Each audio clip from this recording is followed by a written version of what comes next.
Hello, everyone. Welcome to Ready, Set, Action. We're looking forward to speaking with you today. We have a special guest.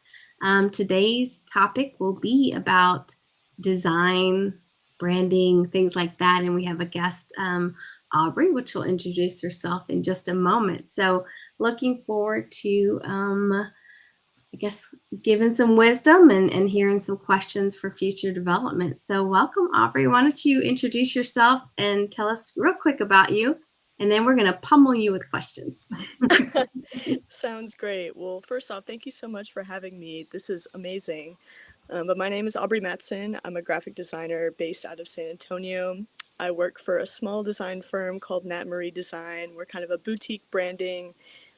All things design is basically what we do. All things design, marketing, social media, video, all of that. But yeah, that's kind of who I am, and I'm really excited to talk about design and branding, marketing, all of that, because something I'm super passionate about. So yeah, thank you Awesome. so much for having me. We are thrilled. Of course, this is a topic that is near and dear to Christina and my heart, right? Well, Yeah. because I think that design brings it all to life, right? Yes. Whatever that brand message is that is out there, that's where that design actually just brings it all together and helps to tell that story. So, I will start with the first question.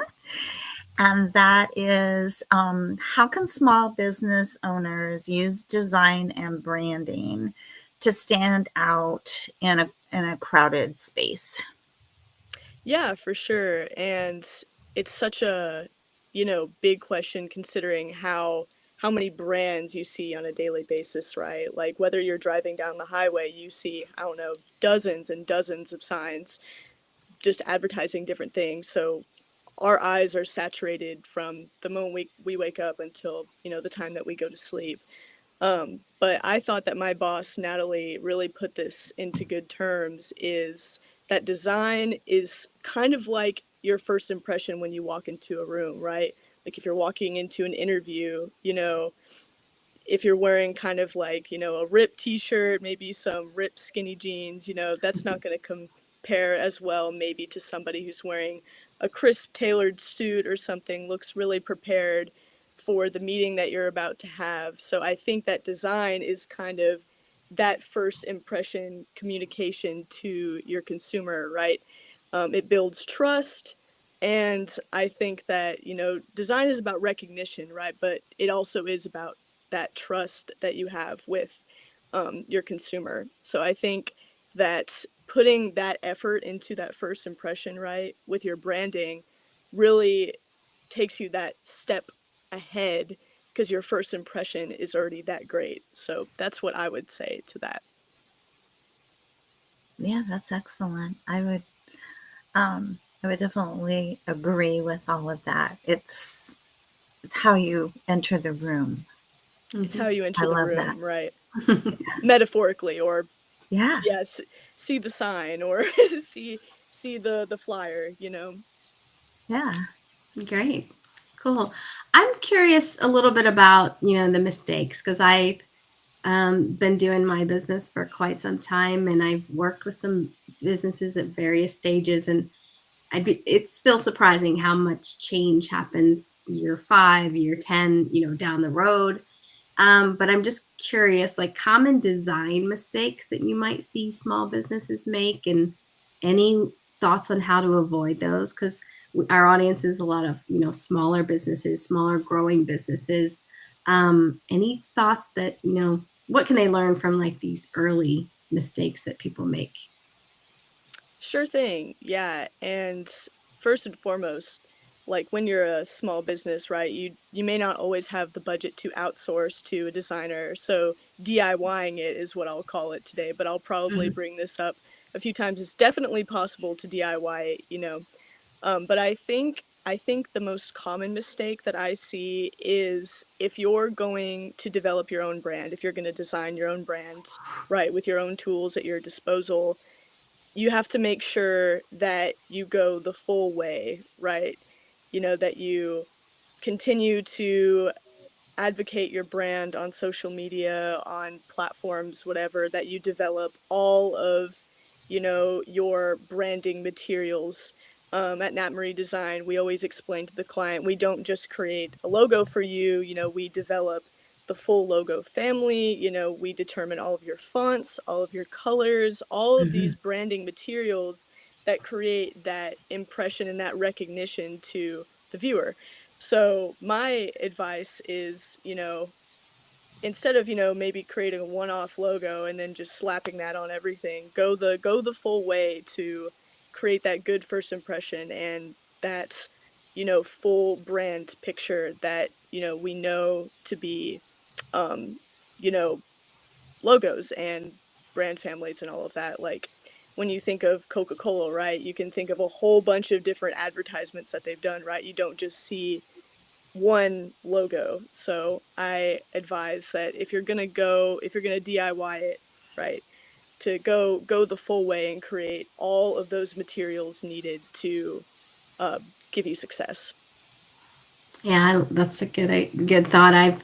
You reminded me that over the course of years, we've worked with companies in all stages, and for myself, we do a lot of like content and processes and automation and lead nurturing and things like that. So not so much the early brand assets, but so we've probably done a disservice where we've taken a logo and we've tried to make the fave icon and then the smaller version and the square version, and but you need a certain sort of, to me, a minimum amount of things to use across the platforms. You need probably a horizontal, you need a square, you need an icon or something that might be representing on social media. Right. Like, you do need some of those things, and you need to, but I like the idea of DIY. I've told people, hey, if you have an idea, we're like, sketch it on a piece of paper and take a picture. Right. Like, that's half of the battle. So if you kind of know what you want, you just can't push it to the end. Like, that's where you can bring in, freelance or somebody and have them just finish it up. So, yeah. Absolutely. Yeah. And I mean, Canva is a fabulous tool. Hmm. I mean, if you if you're just like, "Hey, like I'm just not at that place yet in my business," you can develop a brand identity on Canva. I mean, Hmm. everyone has to start somewhere. Yeah, I think that that's in, it's important for a business owner to understand that maybe there is a time and a place to hire a professional, you Right. know, even if it's a small investment to begin with, to just get those fundamentals down, right? Oh, yes. And then they could take them, put them into Canva and have their way with Yeah. with them Exactly. across everything. But maybe get some guidance there, because when it comes to the psychology of colors Oh, and yes. all of those different things, the average person may not have that knowledge behind their experience to really understand how that can make a big difference in whether you're going to attract those early consumers to your brand, right?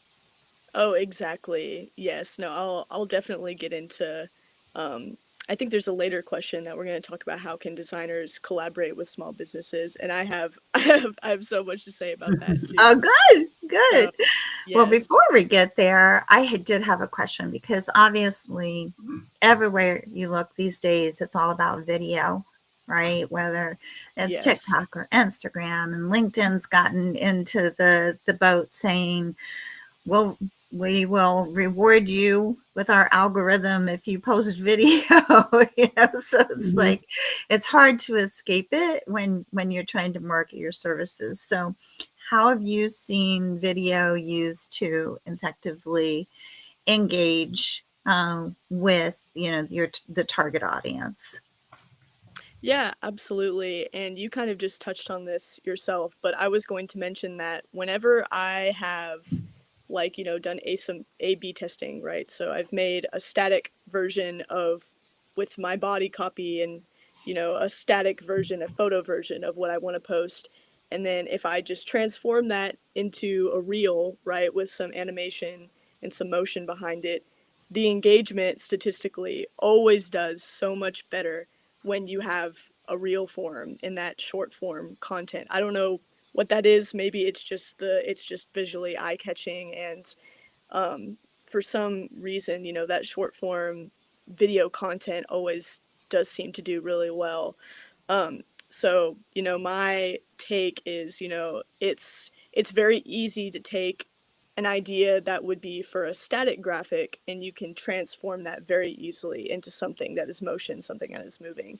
You know, like I made a reel the other day that was like a few ways you can support small businesses, and different text fading in and fading out, things like that. I think it's just more eye catching for the viewer.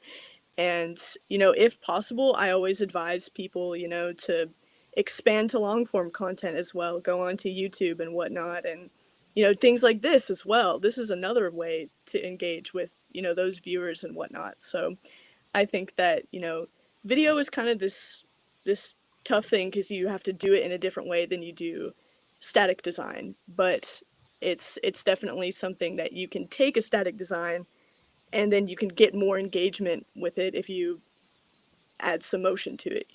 So, yeah. Cool. That gives me hope that I'm on the right track with some of the things I'm working on.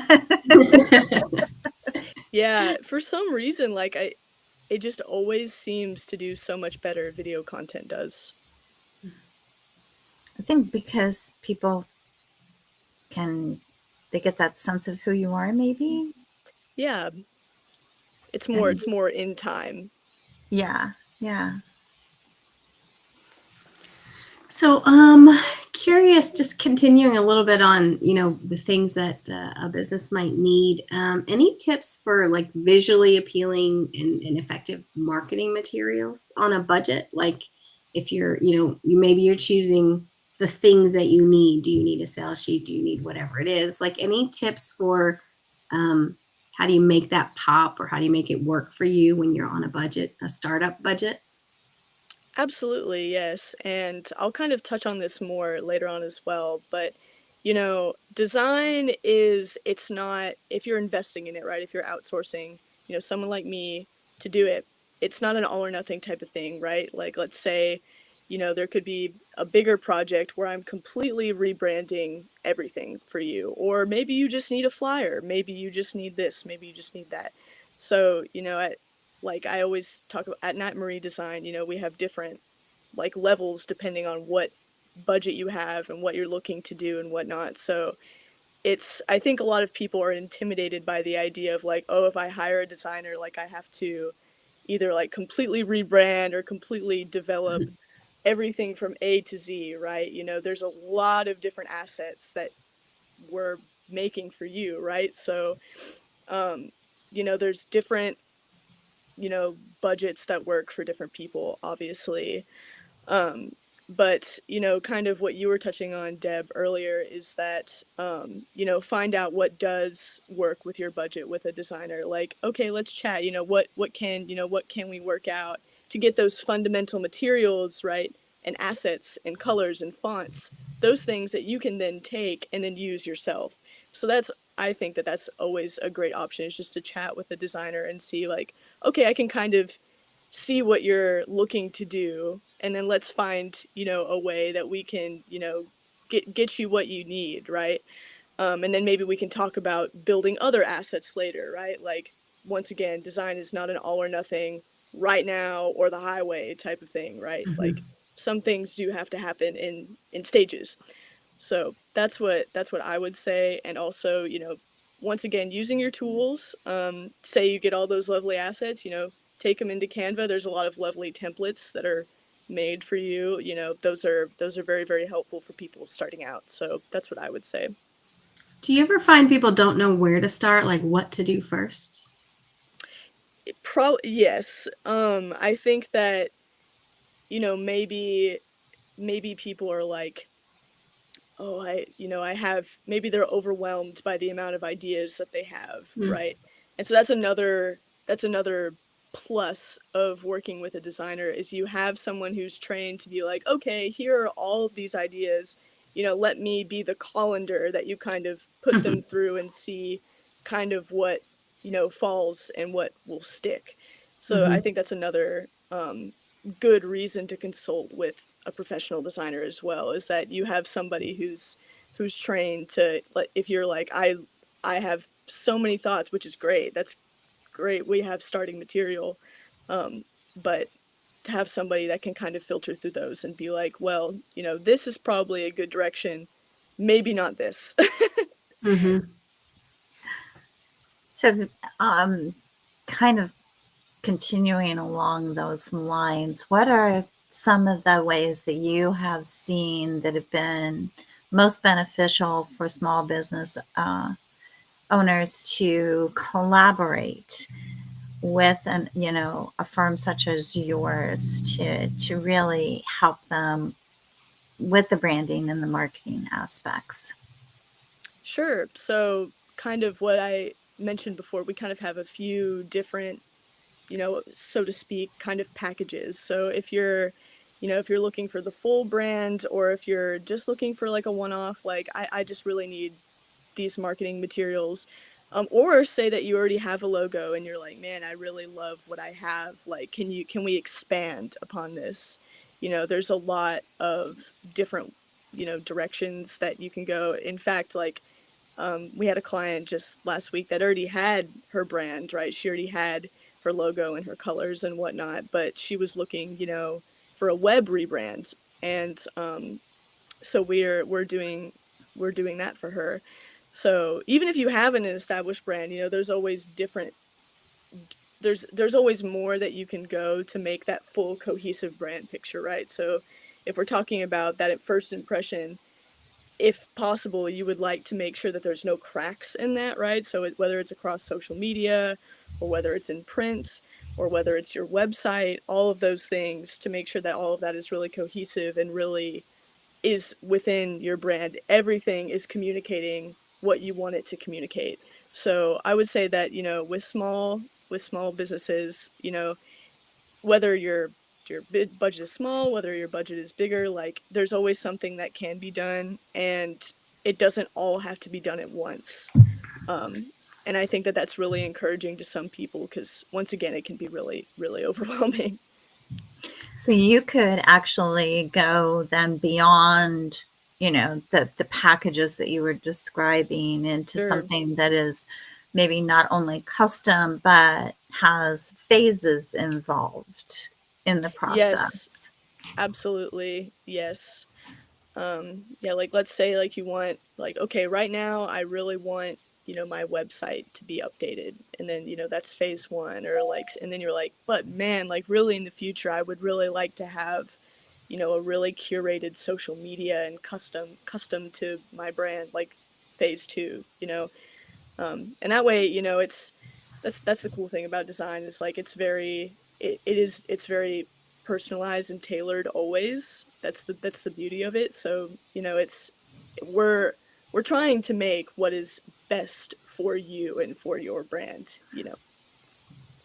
I have a follow up to that too. I have seen, and I believe that one of the biggest things that you can do wrong in this process is to tell a designer like what to do and how to do it versus tell them what you want to achieve or what you want to be felt, or you know what I mean. So I've noticed that there seems to be two types of people that can do that or can't, that have a really hard time doing that. Like I always try to say, here's what we're going for, here's what I'm trying to evoke, and then let a designer, because that's really is where their strength is more than mine, is to actually execute something into getting that end goal. And so have you seen other situations or examples where people might sort of sabotage themselves or mess things up because of the way they do thing or the way they communicate it? Does anything come to mind for that? Yeah, for sure. I saw this funny graphic the other day that said something to the tune of like, I hope that someday I will be good as a graphic designer as my client. Sometimes it does feel like that. But at that being said, you know, design is to an extent creating something from nothing, right? Mhm, But there's a lot of that's I'm taking from something. So by all means, like whenever the client is like, I really like, I love how this looks, I love how this looks, I love how this looks, like giving me the more aesthetic information that you can give me, like mhm, I'm eating it up. Like that's great. mhm, Um, but yeah, I do think that where the sabotage comes in is perhaps like, we'll give you a few different options, right, that we've curated for you and we've made. And, it's about that eye, right? It's about that trained eye, about being like, okay, so we've taken all of this inspiration that you've given us, and then we've created these things for you. And then, I think that as humans, we want to nitpick things, right?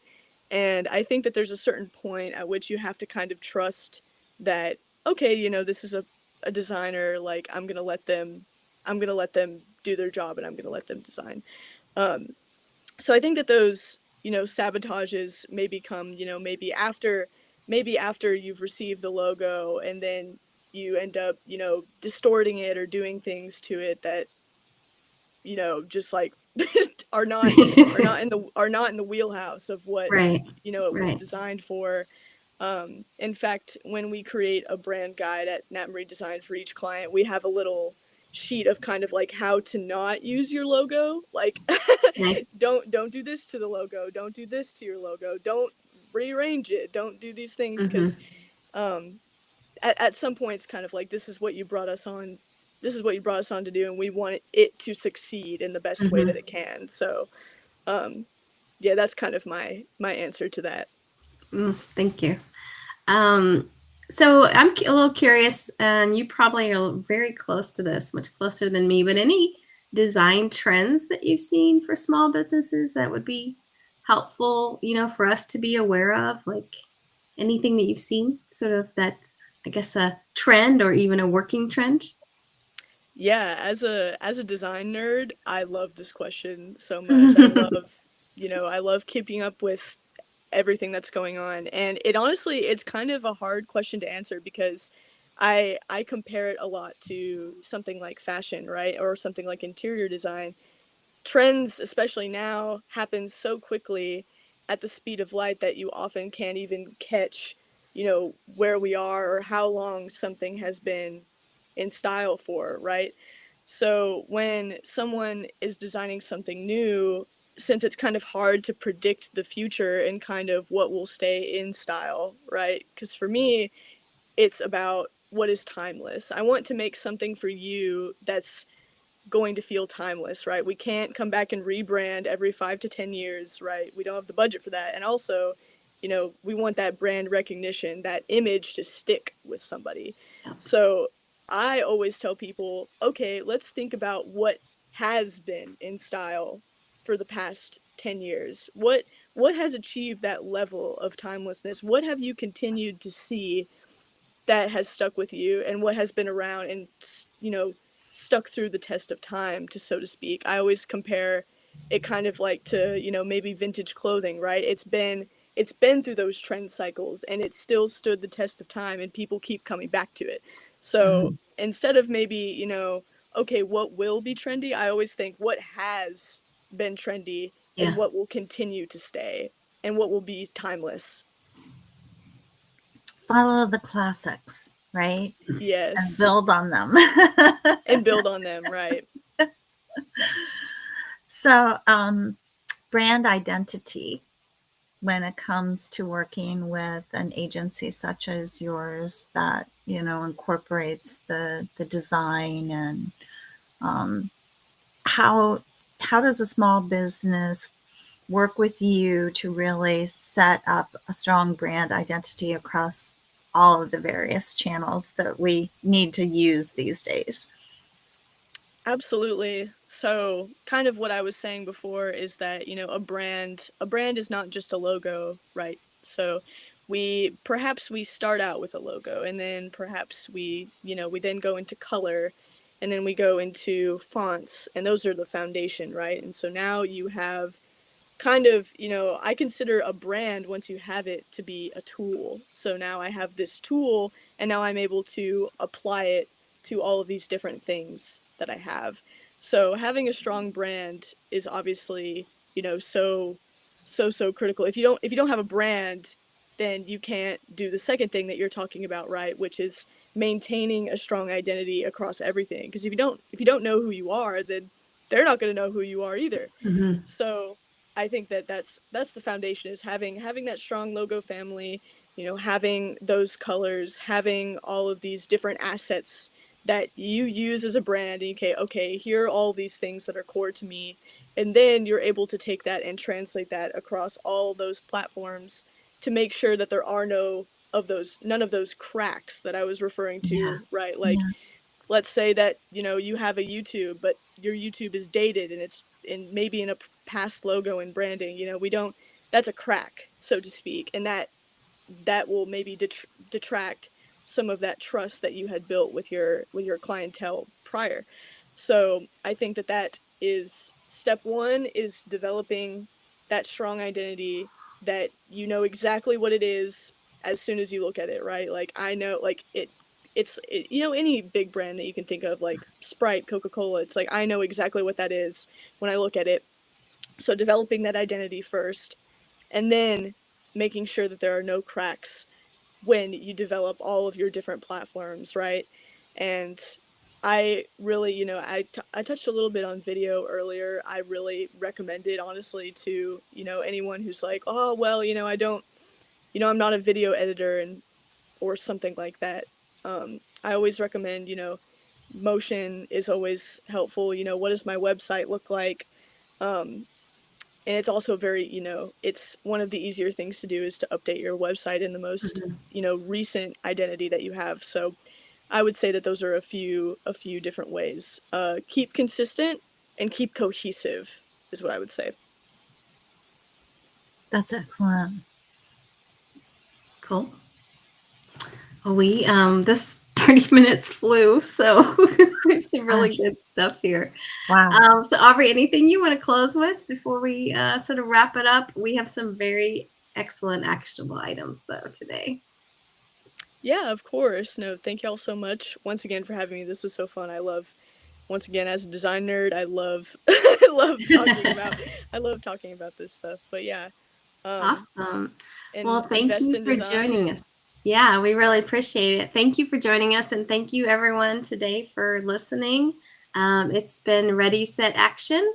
Until next week, you can follow us on LinkedIn and Spotify and other platforms, and you can stay tuned to the next issue.